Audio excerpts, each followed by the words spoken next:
Okay. So this is a family favorite. My kids have loved it since they were little. And the reason I ended up doing this program on it is that so my son and son-in-law both had birthdays in September, and neither of them wanted anything. And so I was thinking, well, what could Jack and I, do for them or give them that would mean something to them and help them in some way. And they are both the cooks in their family.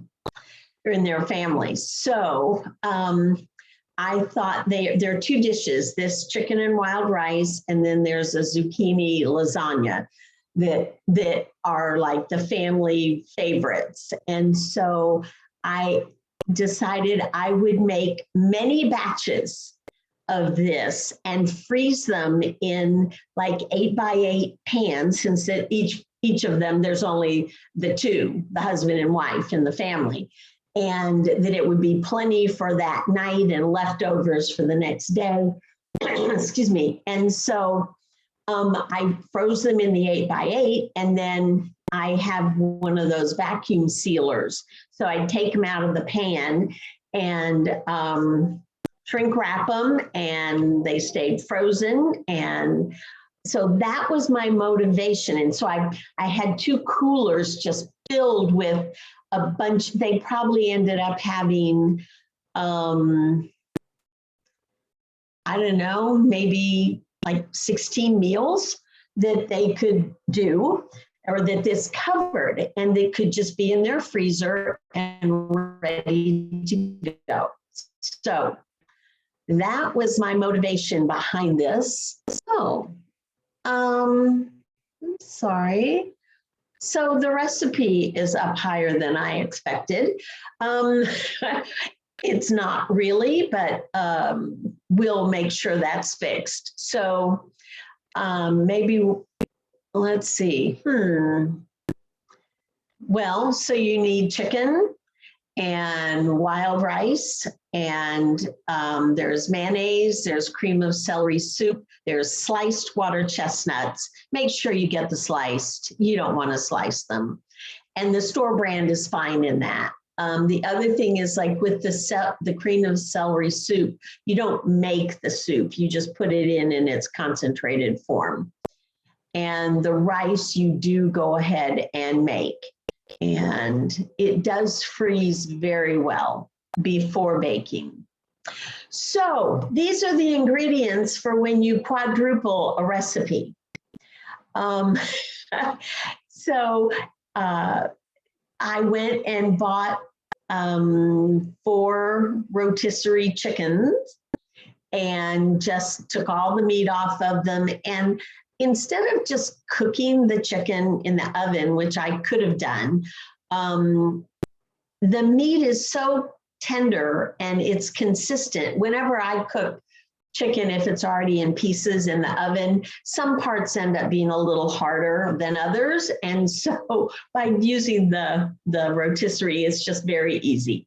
And I sauteed mushrooms ahead of time, a day ahead, so they were ready.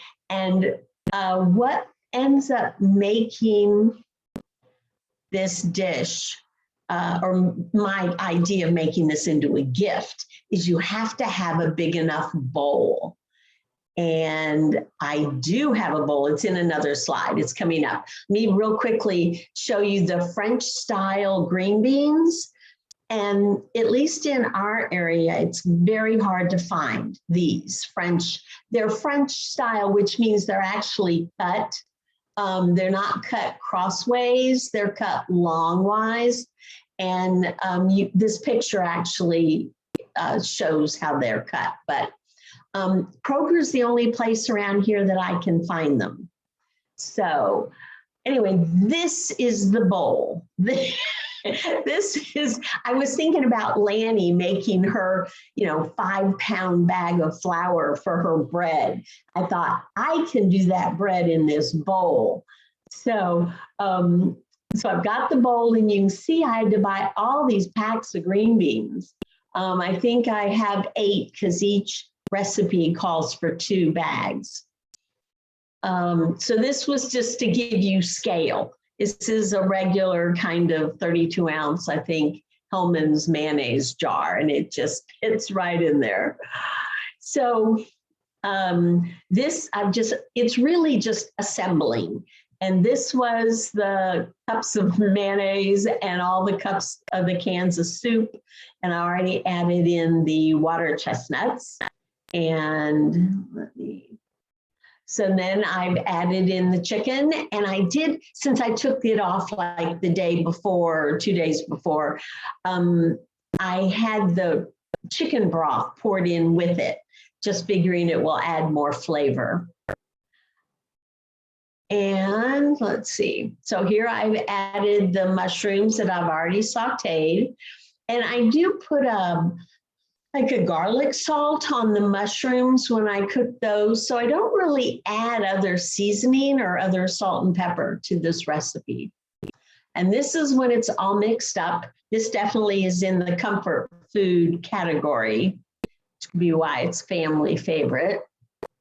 And I make all the boxes of rice, and you add in the packet of seasoning. That's the other seasoning in the dish. And I just poured it in my big bowl. And then the green beans, so if I'm gonna serve this, or if I'm just making one batch for a meal that night, you know, I would have, the chicken would be hot, and the rice would be hot. And the green beans, I'd go ahead and cook. These were steam bags where you could put them in the microwave and steam them. So everything would already be hot, which helps the cooking process go even faster. You do want to make sure, if you do steam them, that you drain them. They would kind of make the casserole too runny if you don't drain them. There we go. So you can see how they're cut if you're not familiar with French cut green beans. And here it is in the bowl. The bowl's actually getting pretty full, and it's all mixed in. And so here's just one of the 8x8s. And I was gonna buy a bunch of 8x8 pans thinking, well, I'll just, you know, let them, I like freeze them in the pans and give them to them. But 2 things. One, my shrink wrap thing the bags weren't big enough to fit over the pan and the casserole. But if I just froze them and could dump them out, they'd fit in the bags then. The other thing is that I could get 2 8x8 foil pans the right depth, because some are much narrower than others. And this, I wanted one that was kind of deep. So they were like $5 for 2.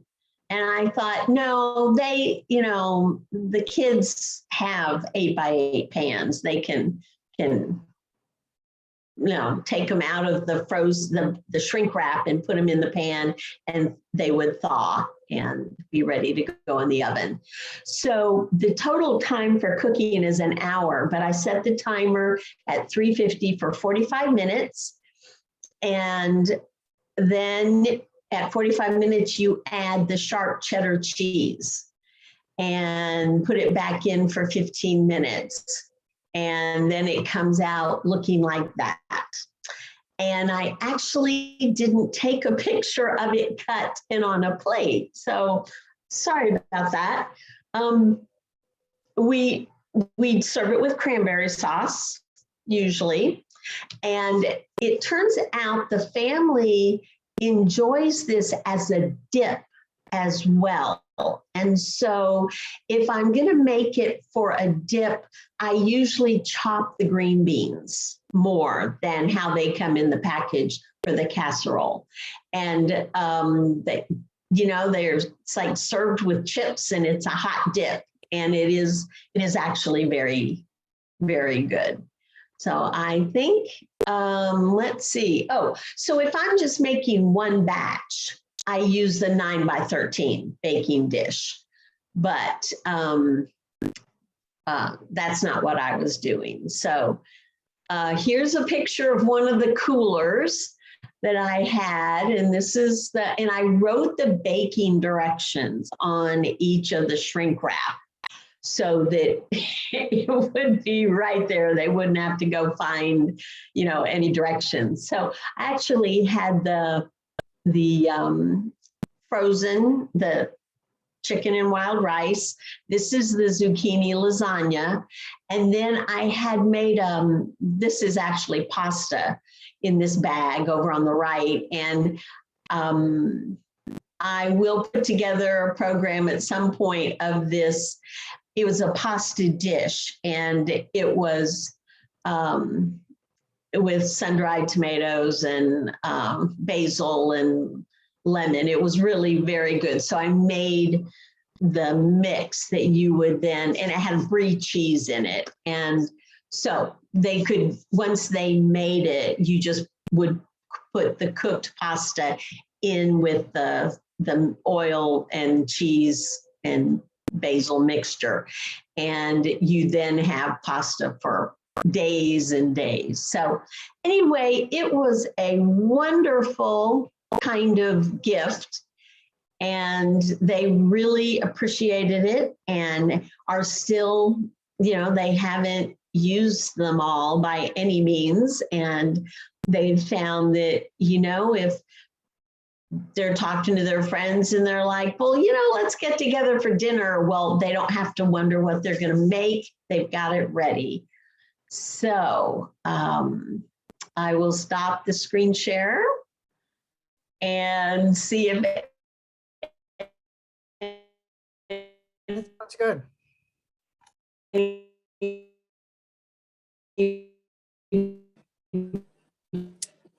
Kathleen, how many? What has was any the proportion? questions? Yeah. I would suggest, How much mushrooms? What was the amount on the mushrooms?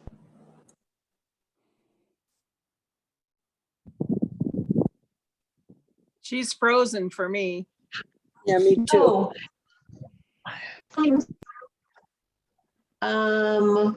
I'm frozen. No, you just skipped a beat, but you're back up. Oh, okay. Gail, all of this is going to be on, on the blog. Oh, okay. So okay. It'll show the recipe, it'll show the photos and the quantities. Okay. You know what, Gail? The more mushrooms, the better. The mushrooms are something considered optional. And no. Because I just like them, so I added it to the recipe. So there's not even an amount. I basically always buy the biggest thing of sliced mushrooms at the store, and I saute them, and we use them for, days, and then I get more. So it's to taste, really. But Gail, I can email you if you're in a place where you can get, if you care, because I've got the recipes online. Gail, do you want to tell them where you're calling in from? You can wait? Okay. Okay. Gail's in Mexico, Kathleen, at the beach. In Puerto Penasco, which is right at the top of the Sea of Cortez. Oh, how nice. Beautiful beach. Beautiful. Very, very interesting. Let's see. Oh, so how are your cheesecakes, Marilyn? Oh, you have to unmute. Push your space bar to unmute, Marilyn. Thank you. I just took 2 out of the oven. The other 2 need a little bit more time. Right. And they look good. Okay. Well, if no one has any other questions, we are still looking for a program for next week. Oh, thank you, Billy.